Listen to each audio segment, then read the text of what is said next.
ಭಾರತದ ಆಪರೇಷನ್ ಸಿಂಧೂರ್ಗೆ ಪಾಕಿಸ್ತಾನಕ್ಕೆ ಚಳಿ ಜ್ವರ ಶುರುವಾಗಿದೆ.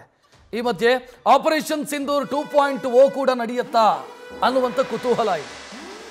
ಆಪರೇಷನ್ ಸಿಂಧೂರ ಮುಂದುವರೆದಿದೆ ಅನ್ನುವಂತ ಮಾಹಿತಿಯನ್ನು ಕೇಂದ್ರ ಸರ್ಕಾರದ ಮೂಲ ಈಗ ಸಿಗ್ತಾ ಇದೆ. ಕೇಂದ್ರ ಸರ್ಕಾರದ ಮೂಲದಿಂದ ಈ ಮಾಹಿತಿ ಸಿಗ್ತಾ ಇದೆ.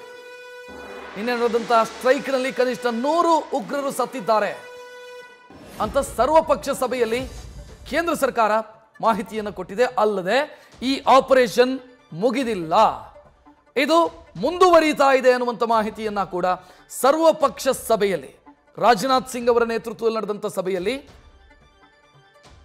ರಾಜಕೀಯ ನಾಯಕರಿಗೆ ಈ ಮಾಹಿತಿಯನ್ನು ಕೊಡಲಾಗಿದೆ. ಉಳಿದ ಪಕ್ಷದ ನಾಯಕರಿಗೆ ಈ ಮಾಹಿತಿಯನ್ನು ಕೊಡಲಾಗಿದೆ. ಅಂದ್ರೆ ಮುಗಿದಿಲ್ಲ, ಇದು ಮುಂದುವರಿಯುತ್ತೆ ಕಾರ್ಯಾಚರಣೆ ಅನ್ನೋ ಮುನ್ಸೂಚನೆಯನ್ನ ಕೊಡಲಾಗಿದೆ.